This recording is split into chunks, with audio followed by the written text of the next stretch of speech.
تقریباً 3 گھنٹے کے سفر کے بعد آپ اس مقام پر پہنچ جاتے ہیں جس کو جہاز بانڈا کہا جاتا ہے، لیکن یہاں آنے سے پہلے آپ کو تکی ٹاپ پہنچنا پڑتا ہے، جہاں سے پیدل یا گھوڑے کے ذریعے جہاز بانڈا کے لیے سفر شروع ہوتا ہے۔ تکی ٹاپ آپ صرف 4 ویل گاڑی کے ذریعے آ سکتے ہیں اور یہ گاڑی آپ کو تھل بازار سے بآسانی مل جاتی ہے۔ ویسے آپ کو گاڑی تکی بانڈا سے مل سکتی ہے، لیکن تھل سے گاڑی لینا زیادہ بہتر رہتا ہے۔ ہم لوگ کیونکہ موٹر بائک پر تھے تو ہمیں اپنی موٹر بائک تکی بانڈا پر کھڑی کرنا تھی۔ ویسے موٹر بائک تکی ٹاپ تک جا سکتی ہیں، لیکن موٹر بائک اوپر لے جانے میں 2 قباحتیں ہیں۔ ایک یہ کہ وہاں آپ کی بائک کے لیے کوئی پارکنگ یا چوکیدار وغیرہ کا نظام موجود نہیں ہے۔ دوسرا، اگر تکی بانڈا سے تکی ٹاپ جاتے وقت بارش ہو گئی تو سمجھیں کہ آپ پر قیامت ٹوٹ پڑی، کیونکہ بارش ہونے کی صورت میں یہ راستہ ایسا نہیں ہے کہ اس پر موٹر بائک چند قدم بھی چل سکے۔ مسلسل چڑھائی اور مٹی والا راستہ ہونے کی وجہ سے اس جگہ ہم لوگوں نے اپنی موٹر بائک تکی بانڈا پر بنی ہوئی پارکنگ میں کھڑی کی اور اپنا فالتو سامان بھی پارکنگ والے کے پاس جمع کروا دیا، تاکہ ہمارے پاس جہاز بانڈا کی ٹریکنگ کے دوران کم سے کم سامان ہو۔ ہم لوگوں نے اپنی موٹر بائک کھڑی کرنے کے بعد فیصلہ کیا کہ جیپ پر تکی ٹاپ تک جایا جائے۔ تھل بازار سے تکی ٹاپ کا فاصلہ لگ بھگ 16 کلومیٹر ہے۔ یہ سفر پورا کرنے میں 1 سے 1.5 گھنٹہ لگ جاتا ہے۔ اس گاڑی کا کرایہ 5 سے 7 ہزار تک وصول کیا جاتا ہے۔ تکی ٹاپ سے جہاز بانڈا تک جانے کے لیے آپ یا تو پیدل جا سکتے ہیں، اور اگر آپ میں ہمت کم ہو تو آپ گھوڑے یا خچر پر بھی جہاز بانڈا جا سکتے ہیں۔ گھوڑے کا کرایہ عموماً 1000 سے 1200 روپے تک ہوتا ہے۔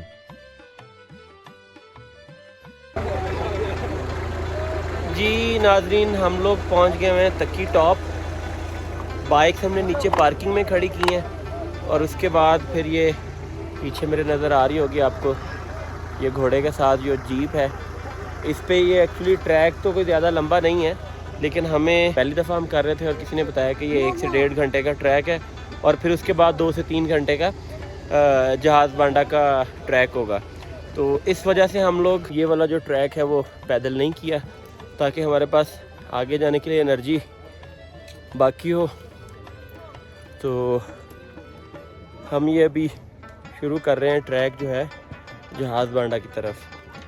اوپر جا کے پھر آپ کو مزید ڈیٹیل دیتے ہیں۔ ہمیں اپنی ٹانگوں پر زیادہ بھروسہ تھا، لیکن یہ ٹانگیں چند میٹر کی چڑھائی کے بعد قابل بھروسہ نہیں رہی اور ہماری سانسیں اکھڑنا شروع ہو گئیں اور بار بار رک کر سانس لینا پڑتا تھا۔ آپ کی ٹانگیں اور جسم پوری طرح سے اس ماحول کے ساتھ ایڈجسٹ نہیں ہوا ہوتا، جبکہ کچھ دیر کے بعد آپ کا جسم اس ماحول کے ساتھ ایڈجسٹ ہونا شروع ہو جاتا ہے۔ جب آپ لوگ ٹریکنگ کر رہے ہوں تو پانی کی بوتل اپنے ساتھ ضرور رکھیں اور تھوڑا تھوڑا پانی چلتے چلتے پیتے رہیں۔ اس سے آپ کا گلا خشک نہیں ہوگا۔ ایک ہی بار زیادہ پانی پینے سے گریز کریں۔ جہاز بانڈا کا سفر تقریباً 3 گھنٹے لیتا ہے۔ اگر آپ مسلسل نارمل اسپیڈ کے ساتھ چلتے رہتے ہیں تو تقریباً 1 گھنٹے بعد چشمہ آ جاتا ہے، جہاں سے آپ پانی پی سکتے ہیں اور اپنی بوتل کو آگے کے سفر کے لیے پھر سے بھر سکتے ہیں۔ اس 3 گھنٹے کے سفر کے لیے آپ کو کسی بھی گائیڈ کی ضرورت نہیں پڑتی۔ ایک ہی راستہ ہے اور آسانی سے نظر آتا ہے۔ شروع میں چڑھائی کے بعد راستہ تھوڑا آسان ہو جاتا ہے اور آرام سے چلتے رہنے میں جسم کو عادت ہو جاتی ہے اور ٹانگیں آپ کا ساتھ دینا شروع ہو جاتی ہیں۔ اگر آپ باہمت اور صحت مند ہیں تو بہتر ہے آپ یہ ٹریک پیدل کریں، لیکن اپنا سامان کسی گھوڑے والے کو دے دیں، کیونکہ جو سامان شروع میں 3-4 کلو کا ہوتا ہے وہی سامان 1 گھنٹہ چلنے کے بعد 8-10 کلو کا محسوس ہونا شروع ہو جاتا ہے۔ بارش کی صورت میں یہاں سفر کرنے سے گریز کریں، کیونکہ بارش کی وجہ سے کچھ جگہوں پر راستہ بہت زیادہ پھسلن والا ہو جاتا ہے۔ اگر آپ کی فیملی آپ کے ساتھ سفر کر رہی ہے تو بچوں کو بالکل اکیلا وعلیکم نہ چھوڑیں۔ السلام۔ جی الحمدللہ ہم نے یہ سفر بہت آرام سے طے کیا کیونکہ ہمیں کوئی جلدی نہیں. جیسے جیسے جہاز بانڈا کا فاصلہ کم ہوتا ہے راستہ خوبصورت ہوتا جاتا ہے اور آپ کو احساس ہوتا ہے کہ راستہ منزل سے زیادہ خوبصورت ہے. راستے میں آپ کو چند ایک ٹک شاپس بھی دیکھنے کو مل جاتی ہیں جن سے آپ کھانے پینے کا سامان، چائے اور بوتل وغیرہ لے سکتے ہیں، لیکن قیمت تقریباً 2 گنا ہوتی ہے.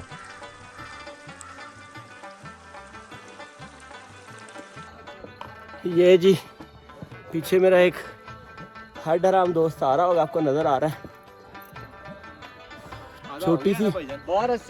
چھوٹی سی چوٹ لگوائی ہے انہوں نے راستے میں کھڑی بائک سے گر کے چوٹ لگوائی ہے.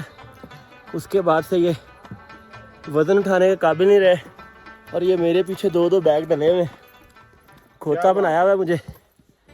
چلتے جا رہے ہیں. شاہ صاحب کا ذہن ہے کہ گھوڑا لیا جائے، میں ان کو کہہ رہا ہوں کھوتے کو گھوڑا نہیں ملتا. جو بھی بندہ آتا ہے اس سے پوچھتے ہیں کہ آدھا ہو گیا کہ نہیں، وہ کہتے ہیں ہو گیا. جب سفر تقریباً آدھا ہو جاتا ہے تو آپ ایک خوبصورت میدان میں پہنچ جاتے ہیں جو کہ چاروں اطراف سے پہاڑوں میں گھرا ہوا ہے اور اس راستے کا سب سے خوبصورت حصہ ہے. ناظرین، میری کوشش ہوتی ہے کہ میں اپنی ویڈیوز کے ذریعے آپ لوگوں کے کام آ سکوں. جن لوگوں کو ان مقامات پر آنے کا ارادہ ہوتا ہے ان کے لیے بھرپور معلومات فراہم کرنا میرا مقصد ہوتا ہے، اور جو لوگ کسی وجہ سے یہاں نہیں پہنچ سکتے انہیں اپنے ساتھ ان ویڈیوز کے ذریعے لے جا سکوں. آپ بھی ان لوگوں کے ساتھ ان ویڈیوز کو ضرور شیئر کریں اور میرا ساتھ دینے کے لیے کامنٹس میں اپنی رائے کا ضرور اظہار کریں، اور ہو سکے تو چینل کو آگے بڑھنے میں مدد ضرور کریں. شونٹر ویلی نہیں، سوری شمشال کا ٹیکس ہے وہ تو چل رہا.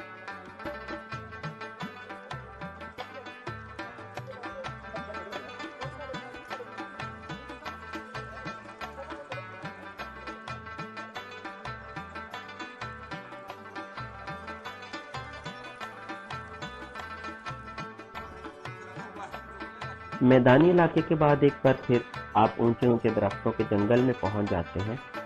راستے میں ڈر بالکل نہیں لگتا کیونکہ ہر تھوڑی دیر بعد آپ کو کوئی نہ کوئی سیاح یا مقامی آتے جاتے مل جاتا ہے. ویسے بھی اگر لوگ نہ بھی ملیں تو فکر مند ہونے کی ضرورت نہیں ہے کیونکہ اس جنگل میں کوئی جنگلی جانور موجود نہیں ہے. جیسے ہی درختوں کا جنگل ختم ہوتا ہے آپ کو جہاز بانڈا کے بنے ہوئے ہوٹل اور ریسٹورنٹس کا نظارہ ملتا ہے اور ٹوٹی ہوئی ہمت جمع ہو جاتی ہے کہ ہم منزل مقصود کے قریب پہنچ گئے ہیں. جنگل ختم ہونے پر اور ہوٹل نظر آنے کے بعد بڑے بڑے پتھروں کا ایریا شروع ہوتا ہے اور کافی زیادہ چڑھائی بھی شروع ہو جاتی ہے. جب آپ یہ تمام چڑھائیاں چڑھ چکتے ہیں تو آپ کو سامنے دیکھنے کو ایک ایسا نظارہ ملتا ہے کہ آپ اپنی تھکن اور پیچھے راستے میں گزری ہوئی تمام تر مشکلات بھول جاتے ہیں اور اس نظارے میں کھو جاتے ہیں. یہ انتہائی حسین اور دلفریب نظارہ ہے. یہ کھلا سرسبز میدانی علاقہ جہاز بانڈا کہلاتا ہے. یہ نظارہ اتنا دلکش اور حسین ہے کہ اس کو الفاظ میں بیان کرنا ممکن نہیں ہے. اس نظارہ کو دیکھتے ہوئے میں خود کو دنیا کے ان خوش قسمت انسانوں میں گردان رہا تھا جو کہ زمین پر ہی جنت کا نظارہ کر سکتے ہیں. یہاں ہوٹلز اور کیمپ کافی تعداد میں موجود ہیں اور مزید تعمیر ہو رہے ہیں. آپ ایک دن میں تھل بازار سے تکی ٹاپ، پھر تکی ٹاپ سے جہاز بانڈا تک کا ہی سفر کر سکتے ہیں، یا بہت ہمت اور رفتار پکڑیں تو کنڈ بانڈا تک جا سکتے ہیں اور پھر وہاں قیام کرنا لازم ہوتا ہے، اور پھر اگلے دن ہی کٹورا جھیل جا سکتے ہیں. اگر آپ اعلیٰ قسم کے ہوٹل میں رہنے، نرم و ملائم بستر پر سونے، میز پر بیٹھ کر عمدہ کھانا کھانے کے شوقین ہیں تو یہ جگہ ہرگز آپ کے لیے نہیں ہے، کیونکہ یہاں ایسی کوئی سہولت موجود نہیں ہے. یہاں پر بجلی بھی سولر پلیٹ کے ذریعے استعمال کی جاتی ہے جس سے ہوٹل کے کمرہ میں یا کیمپ میں ایک بلب جل جاتا ہے اور موبائل چارج ہو سکتے ہیں. بیت الخلاء یہاں موجود ہیں لیکن کچھ لوگوں کو ان کا استعمال ناگوار گزرتا ہے. خاص طور پر خواتین کو، لیکن اب اس کو اس علاقے کا ایڈونچر ہی سمجھیں۔ اس علاقہ میں صرف ٹیلینور کے موبائل سروس کام کرتی ہے۔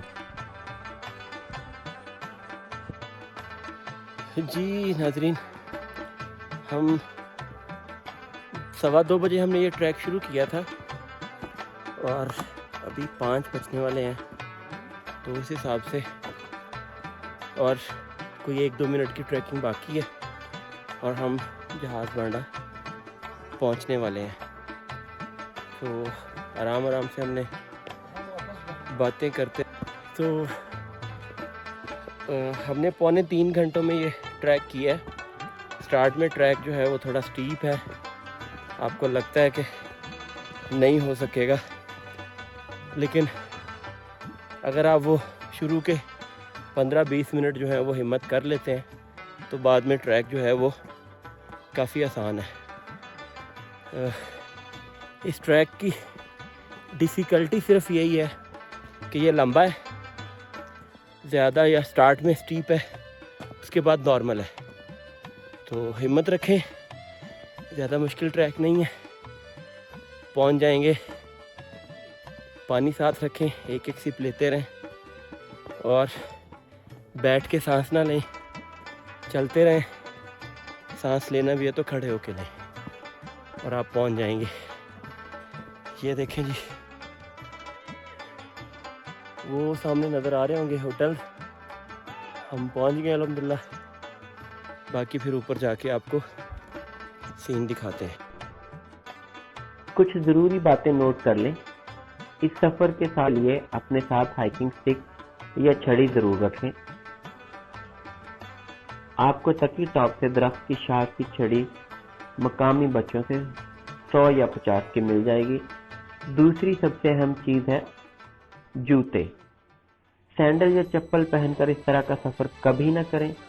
اگر ٹھوکر لگنے سے ناخن ٹوٹ گیا یا پیر میں کچھ چبھ گیا تو سارا سفر برباد ہو جائے گا۔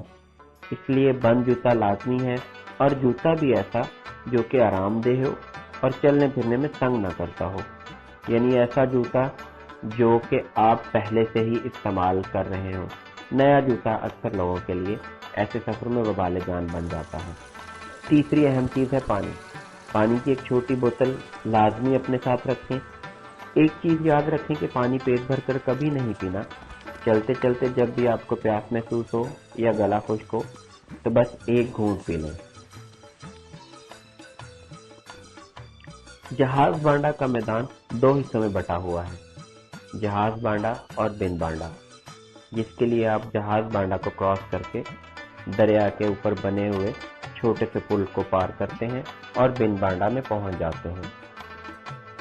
ہم لوگ جہاز بانڈا میں رکے تھے، لیکن کن بانڈا جانے کے بعد احساس ہوا کہ ہمیں بن بانڈا یا پھر کن بانڈا رکنا چاہیے تھا۔ اگر آپ جہاز بانڈا جانے کا ارادہ رکھتے ہیں تو لازمی کن بانڈا یا پھر بن بانڈا پر قیام کریں۔ ہوٹل، کیمپ، کھانے کے ریٹ سب جگہ ایک جیسے ہی ہیں۔ کن بانڈا اور کٹورا جھیل کا تجربہ بھی آپ کے ساتھ دوسری ویڈیوز میں شیئر کیا جائے گا۔ اگر آپ نے چینل سبسکرائب نہیں کیا تو ضرور کر لیں۔ اس کھلے علاقے میں عصر کے وقت ہی موسم ٹھنڈا ہونا شروع ہو جاتا ہے، اس لیے آپ اپنے ساتھ مناسب گرم کپڑے لے جانا ہرگز نہ بھولیں۔ جہاز بانڈا آنے کا مطلب ہے ایک ٹکٹ میں 3 مزے۔ آپ جہاز بانڈا کی سیر کر سکتے ہیں، دوسرے دن کٹورا جھیل یا پھر پاس ہی میں کنڈ بانڈا جا سکتے ہیں۔ یہاں سے کافی سارے راستے نیچے کی طرف جاتے ہیں جو کہ 15-20 منٹ میں کنڈ بانڈا تک پہنچا دیتے ہیں، لیکن جس دن ہم لوگ کنڈ بانڈا گئے اس دن راستہ ساری رات بارش ہونے کے باعث بہت خراب تھا، اور پہاڑ سے اترائی ہونے اور پھسلن والا راستہ ہونے کی وجہ سے ہمیں لمبا راستہ لینا پڑا، اور احتیاط سے چلنے کی وجہ سے ہمیں تقریباً 40 سے 45 منٹ لگ گئے تھے۔ کنڈ بانڈا بھی انتہائی خوبصورت اور قابل دید جگہ ہے۔ اس کو پاکستان کا منی سوئٹزرلینڈ بھی کہا جاتا ہے۔ کنڈ بانڈا کی تفصیل جاننے کے لیے آپ کو اگلی ویڈیو پر جانا پڑے گا۔ شکریہ۔